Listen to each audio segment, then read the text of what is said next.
غیر معاہدین۔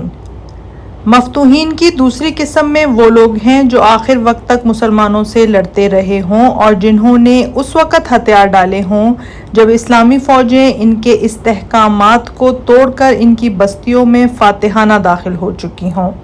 ایسے مفتوحین کے بارے میں اسلام نے فاتح قوم کا یہ حق تسلیم کیا ہے کہ اگر وہ چاہے تو ان کے تمام ہتھیار اٹھانے والے مردوں کو قتل کر دے، ان کی عورتوں اور بچوں کو غلام بنا لے اور ان کی املاک پر قبضہ کر لے، لیکن طریق اولیٰ یہ بتایا ہے کہ ان کو بھی ذمہ بنا لیا جائے اور اسی حال میں رہنے دیا جائے جس پر وہ جنگ سے پہلے تھے۔ آپ کو معلوم ہے کہ اس زمانے کا عام دستور ہی یہ تھا کہ مفتوحوں کو غلام بنا لیتے، ان کی املاک پر قبضہ کر لیتے اور شہروں کی تسخیر کے بعد قتل عام کر کے ان کی جنگی طاقت کو فنا کر دیتے تھے۔ اسلام کے لیے اس عام وقتی ذہنیت کو دفعتاً بدل دینا مشکل تھا۔ وقت کی روح سے جنگ کرنا اس کے طریق اصلاح کے خلاف تھا، اس لیے اس نے ایک طرف رواجوں اور دستوروں سے متاثر دماغوں کو مطمئن کرنے کے لیے پچھلے طریقے کو لفظاً برقرار رکھا اور دوسری طرف رسول اکرم صلی اللہ علیہ وآلہ وسلم اور آپ کے صحابہ رضی اللہ عنہم نے اپنی رہنمائی سے مسلمانوں میں اتنی فراخ حوصلگی اور فیاضی کی اسپرٹ پیدا کر دی کہ انہوں نے خود ہی اس اجازت سے فائدہ اٹھانا پسند نہ کیا اور رفتہ رفتہ ایک دوسرا جوابی رواج ایسا پیدا ہو گیا جس نے پچھلے رواج کو عملاً منسوخ کر دیا۔ عہد رسالت اور عہد خلفائے راشدین بلکہ پورے عہد اسلامی کی تاریخ شاہد ہے کہ مسلمانوں نے ہزاروں ملکوں اور شہروں کو عنوتاً فتح کیا مگر کسی ایک میں بھی نہ قتل عام کیا، نہ باشندوں کو غلام بنایا اور نہ ان کی املاک ضبط کیں۔ عہد رسالت میں خیبر عنوتاً فتح ہوا اور حضرت صلی اللہ علیہ وآلہ وسلم نے اس کے باشندوں کو ذمہ بنا لیا۔ مکہ عنوتاً فتح ہوا مگر نہ زمین فوج میں تقسیم کی گئی، نہ باشندوں کو غلام بنایا گیا۔ غزوہ حنین میں ہوازن مغلوب ہوئے اور حضرت صلی اللہ علیہ وآلہ وسلم کے حکم سے ان کی جان بخشی گئی۔ حضرت عمر کے زمانے میں جب عراق و شام کے علاقے عنوتاً فتح ہوئے تو پہلی مرتبہ اسلامی فوج میں یہ جذبہ پیدا ہوا کہ حق کے فتح سے فائدہ اٹھا کر زمین تقسیم کر دی جائے اور باشندے غلام بنا لیے جائیں۔ چنانچہ انہوں نے حضرت عمر رضی اللہ عنہ سے کہا، ہم نے زمین کو اپنا خون بہا کر فتح کیا ہے، اس لیے آپ اسے ہمارے درمیان تقسیم کیجیے اور ان کے باشندوں کو غلام بنائیے۔ مگر حضرت عمر رضی اللہ عنہ نے اپنے زبردست دلائل سے ان دنوں کا رخ پھیر دیا اور وہ قدیم ذہنیت ہمیشہ کے لیے بدل گئی۔ امام ابو یوسف رحمۃ اللہ علیہ نے وہ پورا مباحثہ نقل کیا ہے جو اس مسئلے پر صحابہ رضی اللہ تعالیٰ عنہ کی کونسل میں ہوا تھا۔ اس کے مطالعے سے معلوم ہوتا ہے کہ یہ اصلاح کا عمل کس طرح انجام پذیر ہوا۔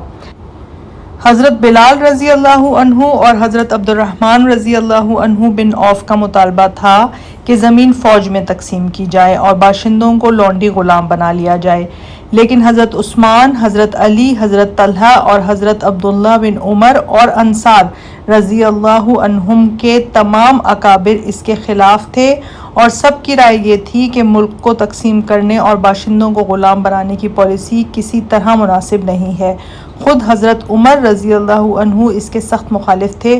انہوں نے تقریر کرتے ہوئے فرمایا، میری رائے یہ ہے کہ زمین کو اس کے غیر مسلم باشندوں کے ہاتھ میں چھوڑ دوں، ان کی زمین پر خراج اور ان کی گردنوں پر جزیہ مقرر کر دوں اور اس طرح یہ زمین مسلمانوں کے سپاہیوں اور بال بچوں اور آئندہ نسلوں کی بسر اوقات کے لیے فے کے حکم میں ہو جائے۔ اب کیا آپ لوگوں کی یہ رائے ہے کہ ان علاقوں کو لوگوں کی ذاتی ملک بنا دیا جائے؟ آپ کے نزدیک شام، الجزیرہ، کوفہ، بصرہ اور مصر جیسے بڑے بڑے صوبوں کو فوج میں تقسیم کر دینا ضروری ہے؟ اگر ایسا کر دیا تو پھر لوگوں کے وظائف اور غربا کے روزینے کہاں سے آئیں گے؟ اس پر پوری کونسل نے باتفاق حضرت عمر رضی اللہ تعالیٰ عنہ کی تجویز منظور کر لی اور تمام اہل عراق ذمہ بنا لیے گئے۔ شام کی فتح کے بعد بھی یہی جھگڑا اٹھایا تھا اور اس وقت حضرت زبیر رضی اللہ تعالیٰ عنہ بن العوام طالبین کے لیڈر تھے، مگر حضرت عمر رضی اللہ تعالیٰ عنہ کے تدبر نے اس کا بھی وہی فیصلہ کیا جو مسئلہ عراق کا کیا تھا۔ اس کے بعد پھر کبھی مسلمانوں میں یہ جذبہ پیدا نہیں ہوا۔ ہندوستان سے لے کر اسپین تک، یورپ، ایشیا اور افریقہ کی بے شمار زمینوں کو انہوں نے عنوتاً فتح کیا اور کسی جگہ بھی حق کے فتح کو استعمال نہ کیا۔ اس قسم کے مفتوحین کو جب ذمہ بنایا جاتا ہے تو ان کو چند حقوق دیے جاتے ہیں جن کی تفصیلات کتب فقیہ میں موجود ہیں۔ ذیل میں ان احکام کا خلاصہ درج کیا جاتا ہے جس میں ذمیوں کی اس جماعت کی آئینی حیثیت معلوم ہوتی ہے۔ نمبر 1، جب امام ان سے جزیہ قبول کر لے تو ہمیشہ کے لیے عقد ذمہ قائم ہو جائے گا اور ان کی جان و مال کی حفاظت کرنا مسلمانوں پر فرض ہوگا، کیونکہ قبول جزیہ کے ساتھ ہی عصمت نفس اور مال ثابت ہو جاتی ہے۔ اس کے بعد امام کو یا مسلمانوں کو یہ حق باقی نہیں رہتا کہ ان کی املاک پر قبضہ کریں یا انہیں غلام بنائیں۔ حضرت عمر رضی اللہ عنہ نے حضرت ابو عبیدہ رضی اللہ عنہ کو خط لکھا کہ فَإِذَا أَخَذْتَ مِنْهُمُ الْجَزْيَةَ فَلَا شَيْءٌ لَكَ عَلَيْهِمْ وَلَا سَبِيلٌ۔ نمبر 2، عقد ذمہ قائم ہو جانے کے بعد اپنی زمینوں کے مالک وہی ہوں گے، ان کی ملکیت ان کے ورثاء کو منتقل ہوگی اور ان کو اپنی املاک میں بے، ہبہ، رہن وغیرہ کے جملہ حقوق حاصل ہوں گے۔ حکومت اسلامیہ کو ان پر کسی قسم کے تصرف کا حق نہ ہوگا۔ نمبر 3، جزیہ کی مقدار ان کی مالی حالت کے لحاظ سے متعین کی جائے گی۔ جو مالدار ہیں ان کو زیادہ، جو متوسط الحال ہیں ان سے کم اور جو غریب ہیں ان سے بہت کم لیا جائے گا، اور جو کوئی ذریعہ آمدنی نہیں رکھتے یا جن کی زندگی کا انحصار دوسروں کی بخشش پر ہے ان پر جزیہ معاف کر دیا جائے گا۔ اگرچہ جزیہ کے لیے کوئی خاص رقم متعین نہیں، لیکن اس کی تعین میں یہ امر مد نظر رکھنا ضروری ہے کہ ایسی رقم مقرر کی جائے جس کا ادا کرنا ان کے لیے آسان ہو۔ حضرت عمر رضی اللہ تعالیٰ عنہ نے مالوں پر 1 روپیہ ماہانہ، متوسط الحال لوگوں پر 8 آنا ماہانہ اور غریب پیشہ لوگوں پر 4 آنا ماہانہ جزیہ مقرر کیا تھا۔ نمبر 4، جزیہ صرف ان لوگوں پر لگایا جائے گا جو اہل قتال ہیں۔ غیر اہل قتال مثلاً بچے، عورتیں، مجانین، اندھے، اپاہج، عبادت گاہوں کے خدام، اذکار رفتہ بوڑھے، فقراء اور سنیاسی لوگ، ایسے بیمار جن کی بیماری سال کے ایک بڑے حصے تک ممتد ہو جائے، اور لونڈی غلام وغیرہ جزیہ سے مستثنیٰ ہیں۔ نمبر 5، عنوتاً فتح ہونے والے شہر کی عبادت گاہوں پر مسلمانوں کا قبضہ کر لینے کا حق ہے، لیکن اس حق سے استفادہ نہ کرنا اور بطریق احسان اس کو علی حال ہی قائم رہنے دینا اولیٰ اور افضل ہے۔ حضرت عمر رضی اللہ تعالیٰ عنہ کے زمانے میں جتنے ممالک فتح ہوئے ان میں کوئی معبد نہ توڑا گیا، نہ اس سے کسی قسم کا تعرض کیا گیا۔ امام ابو یوسف رحمۃ اللہ علیہ نے لکھا ہے، ترکت علی حالها ولم تعدم ولم یتعرض لهم، ان کو بحال رکھا گیا، انہیں نہ توڑا گیا اور نہ کسی قسم کا تعرض کیا گیا۔ قدیم معاہد کو مسمار کرنا بہرحال ناجائز ہے۔ ذمیوں کے حقوق۔ اب ہم ذمیوں کے وہ حقوق بیان کریں گے جو تمام اہل ذمہ کے لیے عام ہیں، خواہ وہ معاہد ہوں یا غیر معاہد، صلحاً فتح ہوئے ہوں یا عنوتاً۔ نمبر 1، ذمی کے خون کی قیمت مسلمانوں کے خون کے برابر ہے۔ اگر کوئی مسلمان ذمی کو قتل کرے گا تو اس کا قصاص اسی طرح لیا جائے گا جس طرح مسلمان کے قتل کرنے کی صورت میں لیا جاتا ہے۔ نبی صلی اللہ علیہ وآلہ وسلم کے زمانے میں ایک مسلمان نے ایک ذمی کو قتل کیا تو آپ نے اس کے قتل کا حکم دیا اور فرمایا، اس کے ذمے کو وفا کرنے کا سب سے زیادہ حقدار میں ہوں۔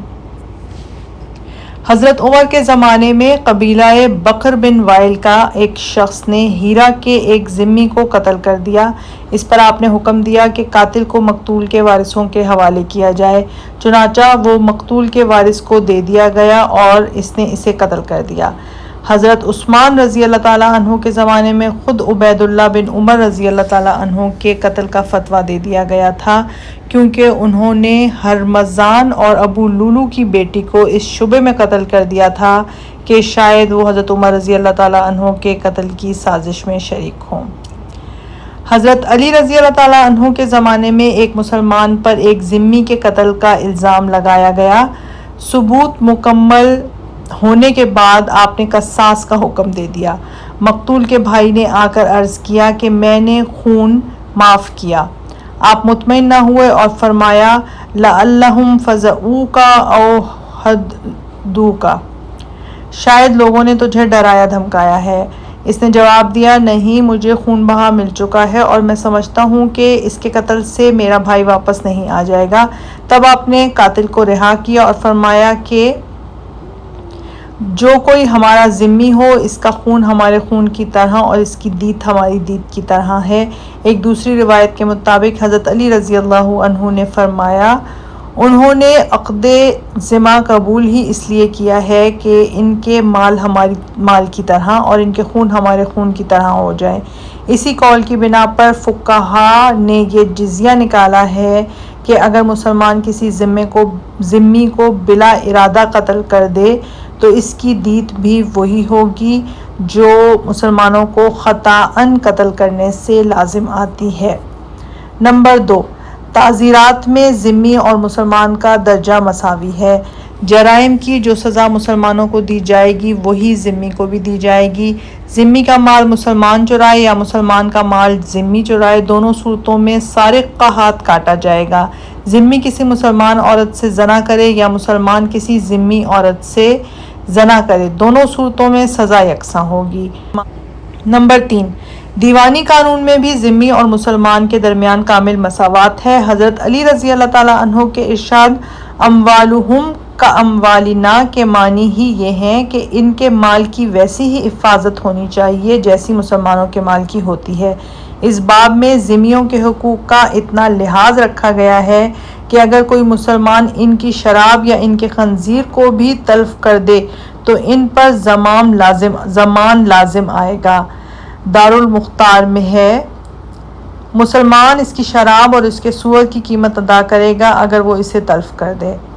نمبر 4، ذمی کو زبان یا ہاتھ پاؤں سے تکلیف پہنچانا، اس کو گالی دینا، مارنا پیٹنا یا اس کی غیبت کرنا اس طرح ناجائز ہے جس طرح مسلمان کے حق میں ناجائز ہے۔ دارالمختار میں ہے وَيَجِبْ كَفْ الْأَذَىٰ عَنْهُ وَتَحَرَّمْ غِیبَتُهُ كَالْمُسْلِمِ۔ نمبر 5، عقد ذمہ مسلمانوں کی جانب ابدی لزوم رکھتا ہے، یعنی وہ اسے باندھنے کے بعد پھر توڑ دینے کے مختار نہیں ہے، لیکن دوسری جانب ذمہ کو اختیار ہے کہ جب تک چاہیں اس پر قائم رہیں اور جب چاہیں توڑ دیں۔ بدایہ میں ہے وَإِمَّا صِفَةَ الْعَقْدِ فَهُوَ لَازِمٌ فِي حَقِّنَا حَتَّى لَا يَمْلِكُ الْمُسْلِمُونَ نَقْضَهُ بِحَالٍ مِّنَ الْأَحْوَالِ وَإِمَّا فِي حَقِّهِمْ فَغَيْرِ لَازِمٍ۔ نمبر 6، ذمی خواہ کیسے ہی بڑے جرم کا ارتکاب کرے اس کا ذمہ نہیں ٹوٹتا حتیٰ کہ جزیہ بند کر دینا، مسلمان کو قتل کرنا، نبی صلی اللہ علیہ وآلہ وسلم کی شان میں گستاخی کرنا یا کسی مسلمان عورت کی آبرو ریزی کرنا بھی اس کے حق میں ناقص ذمہ نہیں ہے۔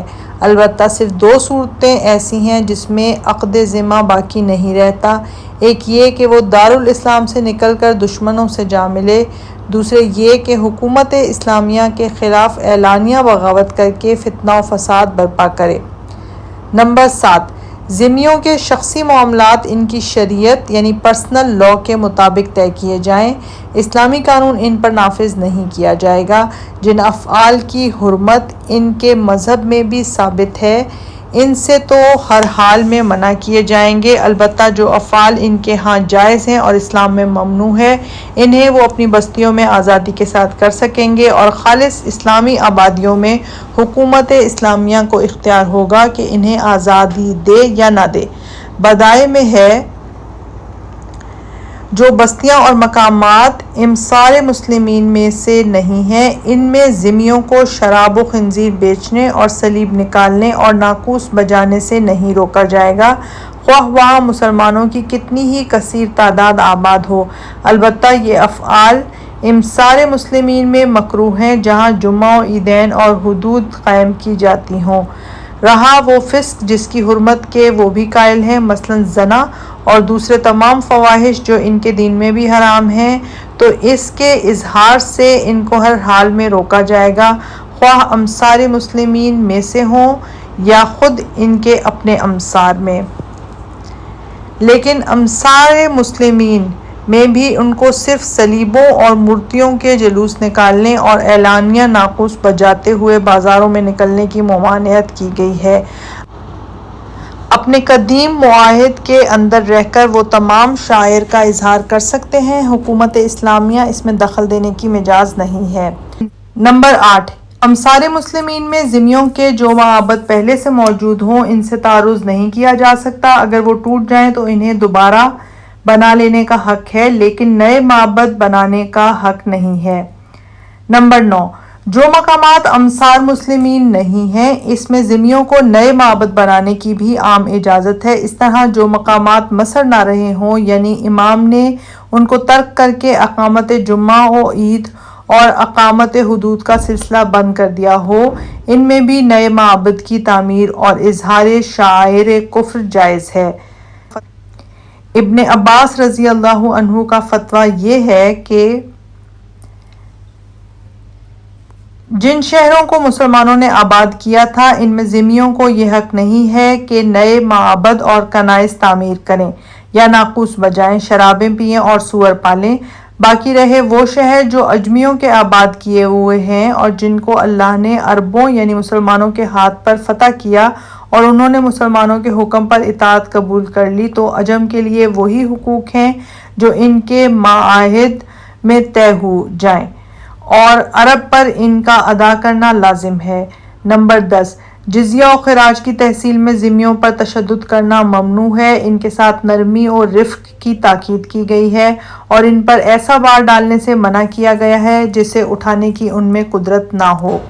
جزیہ کی مقدار مقرر کرنے میں بھی ذمیوں پر تشدد کرنا ممنوع ہے۔ حضرت عمر کی وصیت ہے کہ لا یکلفوا فوق طاقتہم، جتنا مال دینا ان کی طاقت سے باہر ہو اس کے ادا کرنے کی تکلیف نہ دو۔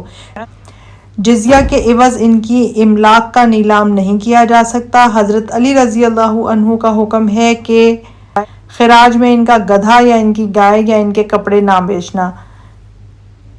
ایک اور موقع پر اپنے عامل کو بھیجتے وقت حضرت علی نے فرمایا، ان کے جاڑے گرمی کے کپڑے اور ان کے کھانے کا سامان اور ان کے جانور جن سے وہ کھیتی باڑی کرتے ہیں خراج وصول کرنے کی خاطر نہ بیچنا، نہ کسی کو درہم وصول کرنے کے لیے کوڑے مارنا، نہ کسی کو کھڑا رکھنے کی سزا دینا، نہ خراج کے عوض کسی چیز کا نیلام کرنا، کیونکہ ہم جو ان کے حاکم بنائے گئے ہیں تو ہمارا کام نرمی سے وصول کرنا ہے۔ اگر تم نے میرے حکم کے خلاف عمل کیا تو اللہ میرے بجائے تم کو پکڑے گا، اور اگر مجھے تمہاری خلاف ورزی کی خبر پہنچی تو میں تمہیں معزول کر دوں گا۔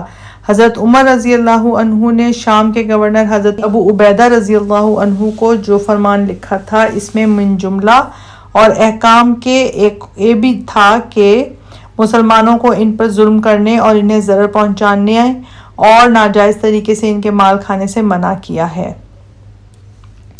شام کے سفر میں حضرت عمر رضی اللہ تعالیٰ عنہ نے دیکھا کہ ان کے عامل جزیہ وصول کرنے کے لیے ذمیوں کو سزائیں دے رہے ہیں۔ اس پر آپ نے فرمایا کہ ان کو تکلیف نہ دو، اگر تم انہیں عذاب دو گے تو قیامت کے دن اللہ تمہیں عذاب دے گا۔ حشام بن حکم نے حمص کے ایک سرکاری افسر کو دیکھا کہ وہ ایک قبطی کو جزیہ وصول کرنے کے لیے دھوپ میں کھڑا کر رہا ہے۔ اس پر انہوں نے اسے ملامت کی اور کہا کہ میں نے رسول اللہ صلی اللہ علیہ وآلہ وسلم کو یہ فرماتے سنا ہے کہ اللہ عز و جل ان لوگوں کو عذاب دے گا جو دنیا میں لوگوں کو عذاب دیتے ہیں۔ فقہائے اسلام نے نادہندہ کے حق میں صرف اتنی اجازت دی ہے کہ انہیں تادیباً قید بے مشقت کی سزا دی جا سکتی ہے۔ امام ابو یوسف رحمۃ اللہ علیہ نے لکھا ہے وَلَٰكِنْ يَرْفِقْ بِهِمْ وَيَحْبِسُونَ حَتَّىٰ يَوَدُّوا مَا عَلَيْهِمْ۔ نمبر 11، جو ذمی محتاج اور فقیر ہو جائیں انہیں جزیہ ہی معاف نہیں کیا جائے گا بلکہ ان کے لیے اسلامی خزانہ سے وظائف بھی مقرر کیے جائیں گے۔ حضرت خالد رضی اللہ تعالیٰ عنہ نے اہل ہیرا کو جو امان نامہ لکھ دیا تھا اس میں لکھتے ہیں، میں نے ان کے لیے یہ حق بھی رکھا ہے کہ جو کوئی شخص بڑھاپے کے سبب از کار رفتہ ہو جائے یا اس پر کوئی آفت نازل ہو جائے یا وہ اپنے مالدار تھا یا وہ پہلے مالدار تھا پھر فقیر ہو گیا یہاں تک کہ اس کے ہم مذہب لوگ اس کو صدقہ و خیرات دینے لگے تو ان کا جزیہ معاف کر دیا جائے گا اور اسے اور اس کے بال بچوں کو مسلمانوں کے بیت المال سے خرچ دیا جائے گا۔ ایک دفعہ حضرت عمر رضی اللہ تعالیٰ عنہ نے ایک ضعیف العمر ذمی آدمی کو بھیک مانگتے دیکھا اور اس سے اس ذلیل حرکت کا سبب دریافت کیا۔ اس نے کہا کہ جزیہ ادا کرنے کے لیے بھیک مانگتا ہوں۔ اس پر آپ نے اس کا جزیہ معاف کر دیا، اس کے لیے وظیفہ مقرر کیا اور خزانچی کو لکھا، خدا کی قسم یہ ہرگز انصاف نہیں ہے کہ ہم اس کی جوانی میں اس سے فائدے اٹھائیں اور بڑھاپے میں اس کو رسوا کریں۔ دمشق کے سفر میں بھی حضرت عمر رضی اللہ تعالیٰ عنہ نے معذور ذمیوں کے لیے امدادی وظائف مقرر کرنے کے احکام جاری کیے تھے۔ نمبر 12، اگر کوئی ذمی مر جائے اور اس کے حساب میں جزیہ کا بقایا واجب الادا ہو تو وہ اس کے ترکہ سے وصول نہیں کیا جائے گا، نہ اس کے ورثاء پر اس کا بار ڈالا جائے گا۔ امام ابو یوسف رحمۃ اللہ علیہ لکھتے ہیں، ان وجبت علیہ الجزیۃ فمات قبل ان تؤخذ منہ او اخذ بعضها وبقى البعض لم یؤخذ بذلك ورثته ولم تؤخذ من ترکته۔ نمبر 13، مسلمان تاجروں کی طرح ذمی تاجروں کے اموال تجارت پر بھی ٹیکس لیا جائے گا جبکہ ان کا راس المال 200 درہم تک پہنچ جائے یا وہ 20 مسکال سونے کے مالک ہو جائیں۔ اس میں شک نہیں کہ قدیم زمانے میں فقہا نے ذمی تاجر پر تجارتی محصول 5% تجویز کیا تھا اور مسلمان تاجر پر 2.5%، لیکن یہ فعل قرآن و سنت کی کسی نص پر مبنی نہ تھا بلکہ اجتہاد پر مبنی تھا اور وقتی مسائل اس کے متقاضی تھے۔ اس زمانے میں مسلمان زیادہ تر جہاد اور اسلامی سرحدوں کی حفاظت میں مشغول رہتے تھے اور تمام تجارت ذمیوں کے ہاتھوں میں آ گئی تھی، اس لیے مسلمان تاجروں کی ہمت افزائی اور ان کی تجارت کے تحفظ کے لیے ان پر ٹیکس کم کر دیا گیا۔ نمبر 14، ذمی فوجی خدمت سے مستثنی ہیں اور دشمن سے ملک کی حفاظت کو تنہا مسلمانوں کے فرائض میں داخل کیا گیا ہے چونکہ ان سے جزیہ اسی حفاظت کے معاوضے میں وصول کیا جاتا ہے، اس لیے اسلام نہ تو ان کو فوجی خدمت کی تکلیف دینا جائز سمجھتا ہے اور نہ ان کی حفاظت سے عاجز ہونے کی صورت میں جزیہ وصول کرنا۔ اگر مسلمان ان کی حفاظت نہ کر سکیں تو انہی ذمیوں کے اموال جزیہ سے فائدہ اٹھانے کا کوئی حق باقی نہیں رہتا۔ جنگ یرموک کے موقع پر رومیوں نے مسلمانوں کے مقابلے میں ایک زبردست فوج جمع کی اور مسلمانوں کو شام کے تمام مفتوح علاقے چھوڑ کر ایک مرکز پر جمع ہونے کی ضرورت لاحق ہوئی تو حضرت ابو عبیدہ رضی اللہ عنہ نے اپنے امراء کو لکھا کہ جو کچھ جزیہ و خراج تم نے ذمیوں سے وصول کیا ہے انہیں واپس کر دو اور انہیں کہو کہ اب ہم تمہاری حفاظت سے عاجز ہیں، اس لیے ہم نے جو مال تمہاری حفاظت کے معاوضے میں وصول کیا تھا اسے واپس کرتے ہیں۔ اس حکم کے مطابق تمام اجناد کے امراء نے جمع شدہ رقم واپس کر دی۔ اسلامی قانون سے یہ چندہ احکام صرف یہ دکھانے کے لیے نقل کیے گئے ہیں کہ اسلام نے اپنی مفتوح قوموں کے ساتھ جس انصاف اور عدل و مساوات کا سلوک روا رکھا ہے اس کی نظیر گزشتہ قوموں میں اور اکثر حیثیات سے موجودہ زمانے کی مہذب قوموں میں بھی نہیں ملتی۔ یہ قانون محض ایک کاغذی قانون نہیں ہے بلکہ اس کے ساتھ عملی نفاذ کی ایک شاندار تاریخ بھی موجود ہے، چنانچہ ہم نے اس قانون کی ہر دفعہ کے ساتھ حدیث و تاریخ کی مستند کتابوں سے متعدد نظائر بھی پیش کر دیے ہیں تاکہ ناظرین کو معلوم ہو جائے کہ نبی صلی اللہ علیہ وآلہ وسلم اور آپ کے صحابہ کرام رضی اللہ عنہم نے کس طرح اس قانون کو عملی جامہ پہنا۔ عہد رسالت صلی اللہ علیہ وآلہ وسلم اور عہد صحابہ کے بعد بھی فقہائے اسلام ہمیشہ اس قانون کو ٹھیک نافذ کرانے کی کوشش کرتے رہے ہیں اور جب کبھی سرکش عمراء نے اس کے خلاف عمل کیا ہے تو علماء و فقہا نے انہیں اس سے باز رکھنے یا کم از کم ان سے اس کی تلافی کرانے کی کوشش کی ہے۔ تاریخ کا مشہور واقعہ ہے کہ ولید بن عبد الملک اموی نے دمشق کے کنیسہ یوحنا کو زبردستی عیسائیوں سے چھین کر مسجد میں شامل کر لیا۔ جب حضرت عمر بن عبدالعزیز تخت خلافت پر متمکن ہوئے اور عیسائیوں نے ان سے اس ظلم کی شکایت کی تو انہوں نے اپنے عامل کو حکم دیا کہ مسجد کا جتنا حصہ گرجا کی زمین پر تعمیر کیا گیا ہے اسے منہدم کر کے عیسائیوں کے حوالے کر دو۔ ولید بن یزید نے رومی حملے کے خوف سے قبرص کے ذمی باشندوں کو جلا وطن کر شام میں آباد کیا تو اس پر فقہائے اسلام اور عام مسلمان سخت ناراض ہوئے اور اسے گناہ عظیم سمجھا۔ پھر جب یزید بن ولید نے ان کو دوبارہ قبرص میں لے جا کر آباد کر دیا تو ان کی عام طور پر تحسین کی گئی اور کہا گیا کہ یہی انصاف کا تقاضا ہے۔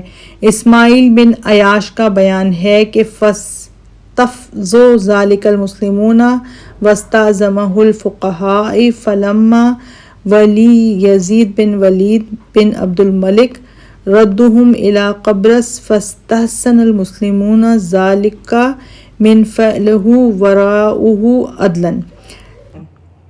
بلازری کا بیان ہے کہ ایک مرتبہ جبل لبنان کے باشندوں میں سے ایک گروہ نے بغاوت کر دی۔